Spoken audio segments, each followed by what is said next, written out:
agree with the family. I hope you die in prison as well. You know, if this was a death penalty state, you'd be getting the chair. We take you inside the Jackson County Courthouse and the sentencing of 31-year-old Camilla Gamet. She was convicted of first-degree murder in the brutal killing of her boyfriend, Marcel Hill.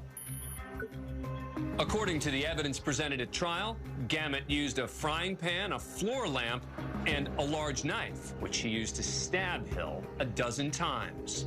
Gamet claimed self-defense, saying she believed Hill was an intruder. When the verdict came back guilty, Gamet sticks to her story. Though local news only caught a handful of moments, courtroom cameras captured every minute. Is there anything that you want to tell the court before I impose sentence? Is there anything you want to tell the victim's family who are here today? I just want to say that I stick by the truth, which is that I did react in self-defense. I did love Marcel, and basically at trial, the way I was portrayed, mostly everything was lies. There was a little bit of truth, but mostly I was convicted off of lies, and I do plan to appeal it, and that's all I have to say. Okay. Judge John McBain did not agree. I have to say. Okay. Got anything you want to tell the court about the 12 stab wounds that you did in self-defense? The alleged 12 stab wounds? Well, I don't think the pathologist lied about those. No, I don't have anything further to say. You gutted him like a fish in that apartment, too. You were relentless. You stabbed, you stabbed, you stabbed, you stabbed, you stabbed until he was dead. We're back in the Jackson County Courthouse in the sentencing of 31-year-old Camilla Gamet. She was convicted of first-degree murder in the brutal killing of her boyfriend, Marcel Hill. Before Gamet's sentencing, the victim's aunt, Diana Banks Joyner, addressed both Gamet and the court. You did leave a big hole in our hearts and a void that will never be filled. You took the life of our sister's only child. You took a bloodline out of our family. And we hope that each and every day that you remember the cries of help that he screamed as you plunged that knife in and out of his body. The defendant appeared to be unmoved by anything Miss Banks had to say. So we, the family of Marcel, would like to thank God for the special gift that you will receive today from the judge. Is that it? When I finish, I'll let you know. Oh, okay. Serious? You talk again, I'll have my court officer put a piece of duct tape in your mouth. You understand it? Try it one more time and see what happens to your mouth. You got something else to say? Even with the threat of duct tape, Gamet continues. I'm done. Miss Sonia, get the duct tape. I'll sit here and listen to the lies. You know what? She's got a right to talk to the court after you murdered a relative of hers. And you're going to shut your mouth or I'm going to have some duct tape put on it. Well, you type All right.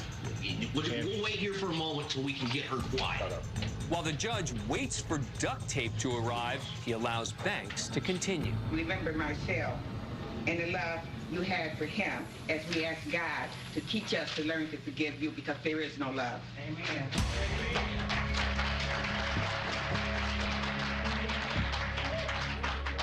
And then the prosecutor rips into Gamet. You know, quite frankly, I have no idea how she just did that with the composure that she did.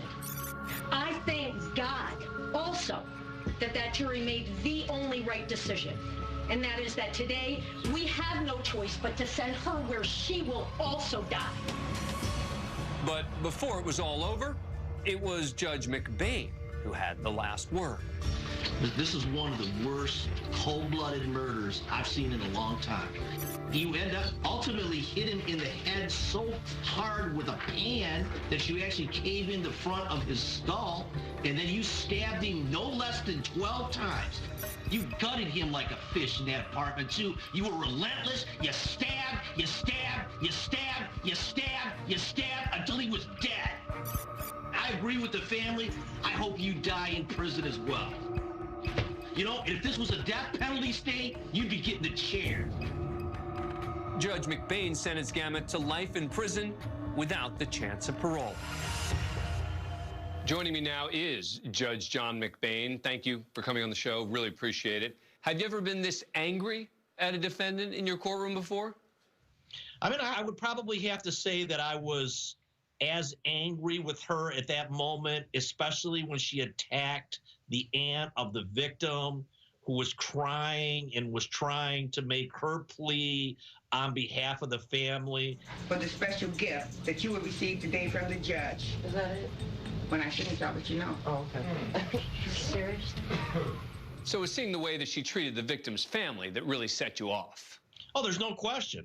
I could have just sat back and let her further insult the family and, further insult the victim. But based on some of that behavior and how brutally she murdered, I was kind of direct with her. So I hope you die in prison. I hope you die in prison as well. At one point, you threatened to duct tape her mouth. Have you ever actually ordered a defendant's mouth duct taped? Well, it's interesting. I've threatened it a number of times, but I've never actually had to use it. If you talk again, I'll have my court officer put a piece of duct tape in your mouth. You understand it? Try it one more time and see what happens to your mouth. I actually had judges from all across the country that sent me various complimentary rolls. Of duct tape? Of duct tape. So if you could do it again, you'd do it exactly the way you did it. I think her sentence is appropriate and it fits the crime. And, and I'm not apologizing that I did it in an assertive, aggressive, tone that was appropriate to the situation. Judge McBain, thank you very much for coming on the program. It was a pleasure doing it, okay? Appreciate it.